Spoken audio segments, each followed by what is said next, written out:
최근 정부가 발표한 주택 공급 활성화 방안이 시장에 어떤 영향을 줬을지 관심입니다.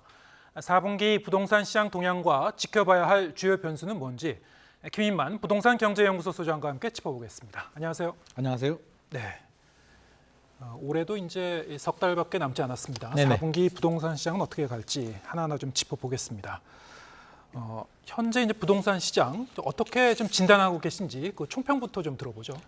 현재 부동산 시장 상황을 보면 일단 1월보다는 반등한 것은 사실입니다. 1월보다는 좋아졌는데 시장에서는 바닥이다 아니다 지금 의견이 분분하거든요. 바닥론이다. 앞으로 올라갈 일만 남았다는 의견도 굉장히 많고요. 또 일각에서는 아니야 기술적 반등이다. 잠시 반등을 하고 지금 보합세를 이루고 있다는 반응들이 많은데 네. 앞서서 제가 말씀드렸듯이 1월보다 좋아진 거는 맞지만 2020년이나 2021년 굉장히 뜨거웠을 때 상황하고 비교해 보면 주택 거래량을 보더라도 그렇지가 않습니다. 작년 12월이 한 800건 정도 됐었고요. 1월이 한 1,400건, 2월이 2,400건 정도 나왔었는데 예. 쭉쭉 올라갑니다. 올라가다가 5월에 3,000건 넘었었고요. 지금 또 3,000건을 뛰어넘지는 못하고 있거든요. 예. 이게 상승장이라면 4,000건, 5,000건, 6,000건 이렇게 올라가줘야 되는데 지금 그래프 보다시피 예. 5월, 6월부터 약간 보합세를 보이고 있습니다. 박스권에 갇힌 양상을 보이고 있는데 우리가 느끼기에는 굉장히 뜨거워라고 느끼는 게 이게 청약시장 때문에 그렇습니다. 청약시장은 경쟁률도 굉장히 높게 나오고 분양가가 고분양가 논란에도 불구하고 완판이 되기 때문에 우리가 청약시장을 부동산 시장이라고 이게 일치화하는 게 지금 문제가 되고 있는데 예. 청약시장도 서울 수도권 일부 지역 이야기고요. 이게 전국적으로 보면 그렇게 뜨거운 상황은 아닙니다. 그리고 청약시장의 특수성이 있는데 그 특수성이 뭐냐면 집값이 다 오를 때 같으면 매매, 청약, 경매 모든 시장들이 다 좋은데 지금 청약만 좋거든요. 그 얘기는 계약금 10%만 내고요. 3년이라는 시간을 벌 수가 있고 분양가는 확정이란 말입니다. 그러면 3년 후에까지 지금 분양가가 이어지는데 예. 인플레이션, 물가가 오르고 뭐 여러 가지 감안을 해보면 지금 분양가가 가장 저렴해라는 공식이 성립되기 때문에 시장의 수요자들이 옥석 가리기를 해야 됩니다. 아무거나 할 수는 없고 청약이 가장 좋다는 답을 냈기 때문에 똘똘한 수도권 지역의 청약 시장으로 노크를 하고 있는 거지 전체 부동산 시장 자체가 뭐 예전처럼 굉장히 좋아져서 바닥을 찍고 계속 올라가는 그런 분위기는 아닙니다. 예. 청약 시장은 서울과 수도권을 중심으로 양극화 현상을 보이는 것이고 네네. 최근 주택 가격이 올랐던 것도 기술적 반등이다. 그렇죠. 4개월 전에 저희 코너에 출연하셔서 네네. 그때도 이제 비슷한 말씀을 하셨는데 네네. 그 기본 입장은 변하지 않은 거군요. 맞습니다. 작년에 사실 비정상적으로 우리 가파르게 떨어졌었죠. 기준금리가 3%, 4%가 중요한 게 아니라 올라가는 속도가 문제였는데요. 작년은 너무 빨리 우리 예상과 다르게 급격하게 올랐기 때문에 심리가 불안해지면서 좀 과도한 하락을 한 거고 예. 규제가 풀리고 이제 뭐 급매물이 소화가 되면서 이제 어느 정도 정상화가 됐는데 여기서 상승장이라면 계속 올라가야 되는데 지금 상승장은 아니기 때문에 사실 조정장의 일부입니다. 그래서 예. 우리가 시장 상황을 나무만 보지 말고 좀 숲 전체로 좀 크게 볼 필요가 있을 것 같습니다. 예. 정부가 추석 연휴 전에 주택 공급 대책을 발표했죠. 자, 이 당시에 이제 이재명 대표 뭐 영장이라든가 네네. 뭐 여러 가지 추석 연휴를 앞두고 다른 뉴스에 좀 묻힌 감이 좀 있긴 합니다만 네네. 부동산 시장에서는 이게 정부의 이 주택 공급 대책이 어떤 영향을 미칠지 좀 따져봐야 될 것 같습니다. 주택 공급 물량을 늘리고 프로젝트 파이낸싱, 이 자금 경색을 좀 완화해주고 여러 가지 내용이 포함되는데 어떻게 평가하셨습니까? 일단 이 대책이 왜 나왔는지 우리가 좀 배경을 좀 알아야 되는데요. 시장에서 앞서서 청약 시장 분위기 이야기를 했지만 분양가도 올라가고 청약 경쟁률이 높아지는 게 시장의 수요자들은 그렇게 생각을 하는 거죠. 인허가 물량, 착공 물량 통계를 보면 줄어듭니다. 착공 물량은 3년 후에 입주 물량을 의미하고요. 인허가 물량은 5년 후에 입주 물량을 의미하는데 이게 줄어든다는 얘기는 3년, 5년 후에 입주 물량, 공급 물량이 줄어드는 거 아니냐. 인플레이션 때문에 분양가도 올라가니까 지금 들어가야 된다는 논리가 성립이 되고요. 시장에서 그런 심리가 불안 심리가 확산되고 있다 보니까 국토부나 정부 입장에서는 이 심리를 좀 차단할 필요가 있습니다. 그래서 공급 대책이 추석 전에 추석 민심을 잡기 위해서 나왔는데 대책 내용을 일단 살펴보면 공공과 민영으로 좀 나눠지고요. 공공 같은 경우는 3기 신도시 용적률을 올려서 3만 호 정도 늘려서 총 한 12만 호 정도 추가 물량을 내놓겠다라고 하는데 이게 지금 당장 나오는 게 아니라 인허가 물량입니다. 3년, 5년 후에 이런 물량들이 나오기 때문에 당장 시장의 수요자들이 공감하기는 조금 어려운 부분이 있고요. 민간 같은 경우는 PF 대출을 완화해주고 택지 전매 제한 풀어주고 뭐 주차장법 완화해줘서 오피스텔 빌라 공급 물량도 늘리겠다라고 하는데 이게 공급자를 위한 대책이거든요. 시장 수요자들 저도 주변에 있는 분들한테 많이 물어봤는데 예. 공감이 잘 되지 않는다. 어렵다는 이야기를 많이 합니다. PF 대출 일반인들이 받는 대출도 아니고요. 전매 제한 또 우리가 생각하는 그런 전매 제한이 아니라 건설사들이 택지를 전매할 수 있는 그런 부분입니다. 건설사들 포커싱을 좀 맞추다 보니까 시장의 수요자들이 우리하고 무슨 상관이 있을까라는 생각을 많이 하고 있고요. 시장의 수요자들은 직관적이고 구체적인 걸 좋아하는데 차라리 어느 지구에 몇만 호가 나오고 언제 분양을 한다 이렇게 딱 알려주면 자금 마련 계획이라든지 내 집 마련 계획을 세우는데 지금 대책 내용을 보면 사실 공감을 얻기는 좀 어렵고 네. 시기적으로도 좀 맞지 않았습니다. 뭐 정치적인 이슈에 묻혀버려 가지고 사실상 저는 심리 효과가 굉장히 컸거든요. 네. 불안 심리를 차단하는데 그 효과를 얻었어야 되는데도 불구하고 추석 지나니까 이게 뭐 이슈가 되기보다는 오히려 묻혀버려서 사람들이 공급 대책을 발표했나 이런 얘기를 할 정도로 사실은 효과가 굉장히 좀 약해졌다는 부분입니다. 전반적으로 보면 획기적인 대책은 없었다. 피부에 와닿는 측면이 맞습니다. 별로 없었다. 이게 대책 발표 전에도 예. 사실은 이게 시그널이 굉장히 중요한데 예. 대단한 대책이 나올 것처럼 여러 번 말씀을 하셨거든요. 기대감을 좀 키웠죠. 기대감이 굉장히 컸는데 뚜껑을 열어보니까 이게 무슨 말인지도 잘 모르겠고 PF 대출 뭐 우리가 공감할 수 없는 대책들이 나왔기 때문에 예. 시장에서는 실망을 좀 많이 하는 것 같습니다. 발표 내용 중에 이런 것도 있었는데요. 내년도 상반기에 발표 예정이었었던 신규 택지 물량 늘리고 후보지 발표하는 건데 이거를 11월로 당겨서 이제 네네. 발표하겠다. 이거는 좀 어떻습니까? 좀 내용을 봐야 되는 겁니까? 일단 내용을 봐야 되는데요. 최근에도 이제 상기 신도시를 비롯하여 최근에도 이제 뉴홈이 또 3차 물량들도 나오는데 시장에서는 기대치가 굉장히 높거든요. 예. 그렇다면 뉴홈에 나오는 물량들보다 더 좋은 입지에 더 좋은 가격 정도로 나와줘야만 시장의 호응을 얻을 수가 있는데 추가로 발굴하는 택지가 과연 3기 신도시나 이런 곳들보다 더 좋은 곳들이 나올 곳이 있을까에 대해서 저는 약간 좀 불안하거나 좀 회의적인 반응이 있고요. 예. 시장에 만족을 하려면 훨씬 더 좋은 물량에 저렴한 가격이 나와줘야 됩니다. 그런데 그러기는 사실은 쉽지 않을 것 같습니다. 문재인 예. 정부 시절에도 공급을 늘리기 위해서 많은 발굴을 했거든요. 네. 발굴했는 물량들이 지금 나온 물량들인데 추가 발굴한 물량들이 더 좋은 물량들이 나오기에는 좀 쉽지 않을 것 같습니다. 예. 정부가 계속해서 이제 공급 대책을 강조를 하고 있는데 네. 지금 부동산 시장의 가장 큰 문제가 뭐라고 보십니까? 공급 문제를 해결하면 이게 다 잡히는 겁니까? 저는 그렇게 보지 않습니다. 예. 사실 공급이 부족해. 공급 부족 프레임이 몇 년 전부터 이제 계속 이어져 왔는데요. 예. 문재인 정부 시절로 돌아가 보면 처음에는 수요 억제 정책을 했거든요. 집값이 안 잡히죠. 한번 불이 붙은 심리가 쉽게 잡히지 않습니다. 수요가 컨트롤이 안 되다 보니까 결국에는 공급 카드를 꺼내듭니다. 공급이 부족해서 집값이 오르는 거야. 우리가 열심히 공급을 할 테니까 우리 잘못이 아니야. 믿고 기다려줘라고 했는데 시장에서는 기다려주지 않고요. 네. 지금 또 공급이 부족하다라고 하는데 단편적인 예를 들면 2018년, 19년 집값이 많이 올랐거든요. 예. 서울 같은 경우에. 그때 10년 동안 서울의 입주 물량이 가장 많았습니다. 4만 7천 호, 4만 6천 호 정도 나왔는데 네. 오히려 집값은 올랐고요. 작년 2022년 서울 입주 물량이 반토막이 났거든요. 2만 4천 호 정도 아파트가 공급이 됐는데 집값은 오히려 더 떨어졌습니다. 그러니까 입주 물량이 집값과 바로 연결이 되는 건 아니라는 거죠. 하나의 요인인데 이 입주 물량만 해결이 되면 모든 집값을 컨트롤할 수 있는 것처럼 예. 만능 열쇠처럼 이렇게 하는 게 저는 굉장히 불안하고요. 오히려 예. 심리가 더 중요합니다. 아무리 공급 물량이 줄어들어도요. 집주인들이 집값 떨어질 것 같아서 매물을 내놓으면 집값이 더 떨어질 수도 있고 반대로 불안한 수요자들이 또 사자로 돌았으면 집값이 오를 수도 있습니다. 그래서 예. 심리의 안정에 좀 주력을 해야 되는데 지금 그 부분보다는 자꾸 입주 물량, 공급 물량, 당장 나오지도 않는 3년, 5년 후에 나올 입주 물량을 가지고 현재 부동산 시장에 적용하다 보니까 이게 엇박자가 나오는 것 같습니다. 예, 공급은 여러 변수 중에 하나일 뿐이다. 맞습니다. 네.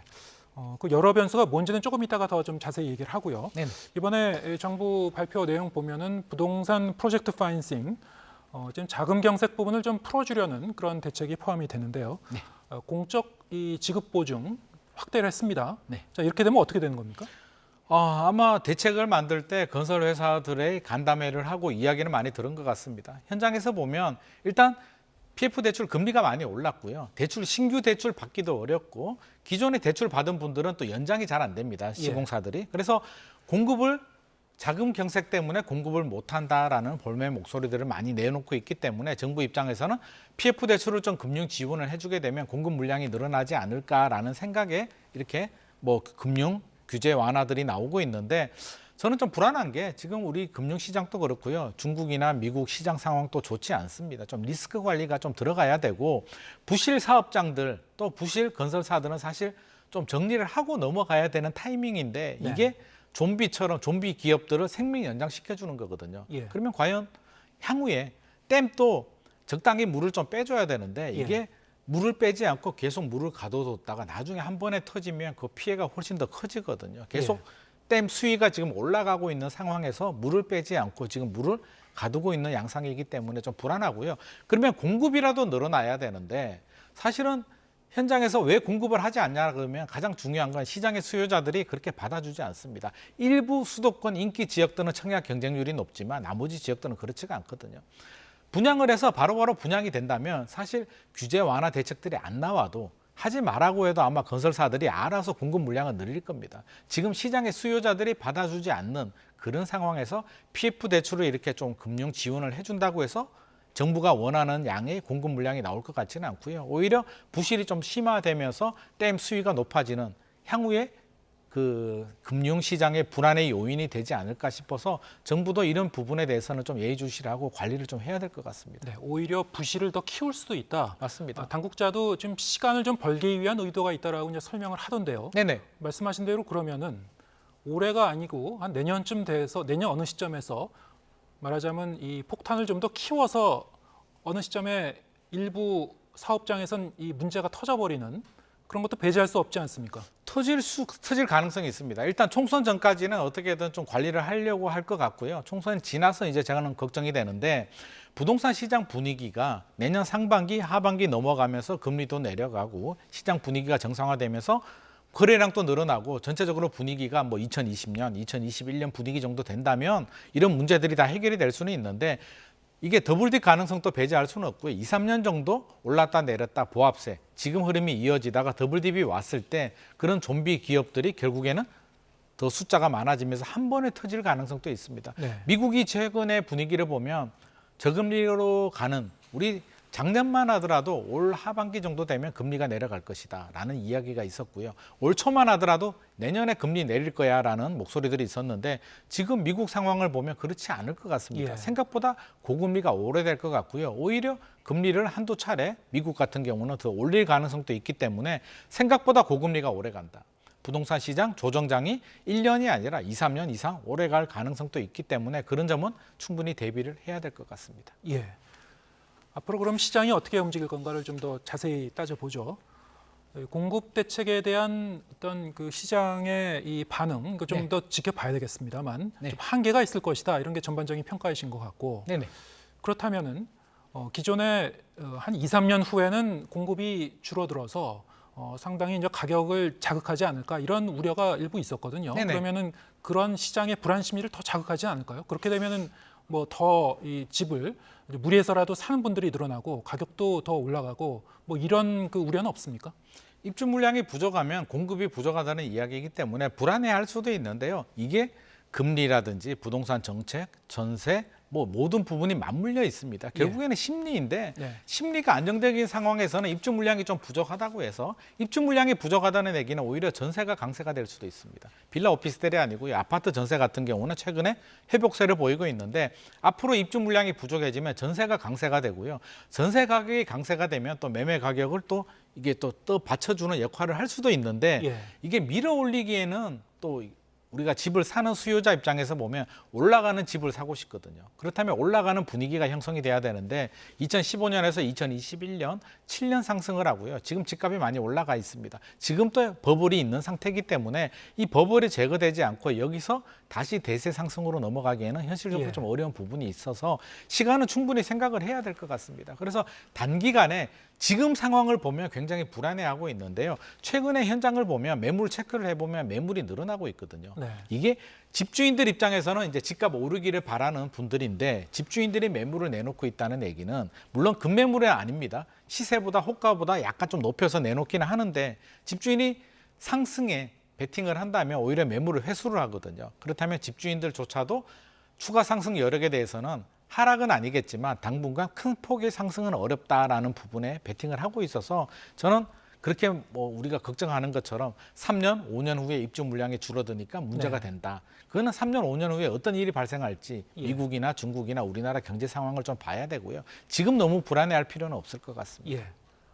향후 이 주택 가격의 여러 가지 변수 중에서 공급만이 문제가 아니다. 그건 하나의 변수일 뿐이다. 그렇죠. 방금 말씀하신 이 전월세 가격 같은 경우에도 당분간 공급이 부족해지면 전월세 가격은 좀 더 올라갈 가능성은 있을 텐데 그것이 이 매매 가격을 꼭 견인하지는 않을 것이다. 과거 사례를 보더라도 뭐 2013년, 12년 상황을 보더라도 전세 가격이 올라도 매매 가격을 자극하지는 않았거든요. 결국 시장 분위기와 결국 버블이 제거가 됐느냐. 올라갈 때 조금만 더 길게 보면 나무가 아니라 숲을 보면 올라갈 때 올라가는 거고요. 내려갈 때는 내려갑니다. 그래서 지금은 아직 올라갈 때가 아니기 때문에 지금 너무 이게 시장에서는 좀 민감하게 반응하는 것이 아닌가. 2020년, 2021년 그 상승에 대한 그런 트라우마가 아직도 남아있기 때문에 불안해한 거 아닌가 싶습니다. 예, 김 소장님이 계속 또 강조하시는 변수, 금리도 자주 얘기하시고, 그리고 정부 정책, 뭐 총선 변수도 있는데요. 좀 하나하나 보죠. 금리 같은 경우에는 지금 시장 금리, 대출 금리가 다시 좀 상승할 기미를 보이고 있는데 어떻게 전망하십니까?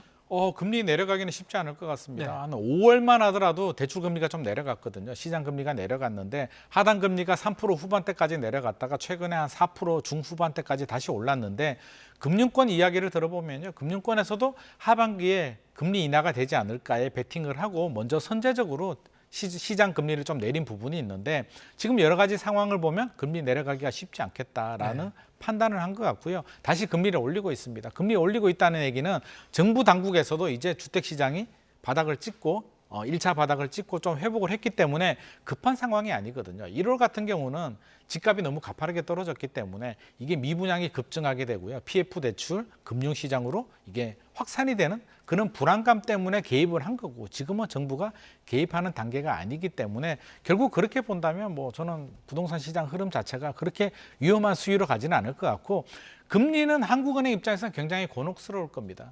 미국하고 지금 기준금리 차이가 2%포인트 정도 벌어졌거든요. 자금 유출 가능성이 있고 미국이 고금리를 유지할 가능성이 높고 오히려 더 올라갈 가능성도 있기 때문에 제가 볼 때는 금리를 올려야 되는 상황임에도 불구하고 금리를 올리게 되면 또 그 영향이 다시 또 금리 올라가냐? 집값, 부동산 시장이 또 하락으로 전환될 가능성도 있습니다. 그래서 한국은행 입장에서는 금리를 올리지도 못하고요. 내리면 또 반대로 반등이 크게 나오기 때문에 저는 한국은행이 안 하는 게 아니라 금리를 못하는 것 같습니다. 올리지도 못하고 내리지도 못하는 상황이니까 당분간은 이런 금리 동결 현상이 더 지속이 될 것 같습니다. 미국의 기준금리 동향도 계속 좀 봐야 될 것 같고요. 맞습니다. 뭐 일각에서는 5%대 기준금리가 아니고 7%대도 대비해야 된다 이런 얘기까지 나오고 있더라고요. 만약에 미국이 7%까지 가면 한국은행이 아무리 동결 모드로 가더라도 쉽지 않을 것 같습니다. 자금 유출 가능성이 있고 실제로 그런 움직임이 있다면 한국은행도 그런 상황에서는 금리를 올릴 수밖에 없고요. 그렇게 된다면 우리가 뭐 입주 물량이 부족해서 바닥론 이런 부분에 대해서는 오히려 반대 현상, 집값이 하락하는 생각보다 빨리 하락하는 경우들도 발생할 수도 있기 때문에 저는 그렇게 금리 안 갔으면 좋을 것 같고요. 좀 안정이 되면 좋을 것 같습니다. 알겠습니다. 정책 변수를 마지막으로 좀 짚어보겠습니다. 올해 들어서 주택 가격이 오른 것도 사실 이제 정책 변수가 좀 많이 영향을 줬다 이런 평가가 많은데요. 맞습니다. 앞으로 그럼 총선까지 어떤 영향을 줄지 이 부동산 정책 어떻게 갈 것 같습니까? 당분간은 뭐 규제 정책에 대해서는 나오지 않을 것 같습니다. 공급 확대에 좀 주력을 할 것 같고요. 최근에 우리가 잘 못 느껴서 그러는데 미묘한 변화가 있었는데요. 특례보금자리가 끝났습니다. 일반형이 끝나고 우대형은 이제 내년 1월까지만 하도록 했고요. 50년 만기 상품들도 없애버렸거든요. 그 얘기는 뭐냐면 소리 소문 없이 지금 대출 문턱, 구매 능력을 규제하고 있는 겁니다. 정부가 규제를 풀어주는 게 아니라 집값이 반등을 했기 때문에 다시 살짝 규제를 하고 있는데 우리가 못 느낄 뿐이거든요. 규제 지역을 풀어주고 이런 규제가 아니기 때문에 못 느끼는 건데 실제로는 지금 규제 강화로 돌아섰다고 저는 보여집니다. 그래서 당분간은 대출 규제, 가계부채 관리를 하면서 이런 모드로 가고 공급에 좀 집중하지 않을까 싶습니다.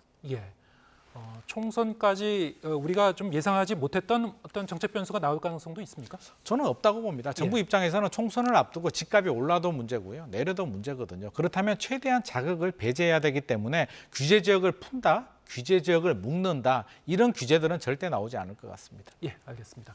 오늘 말씀 여기까지 듣겠습니다. 김인만 부동산 경제연구소장과 함께했습니다. 고맙습니다.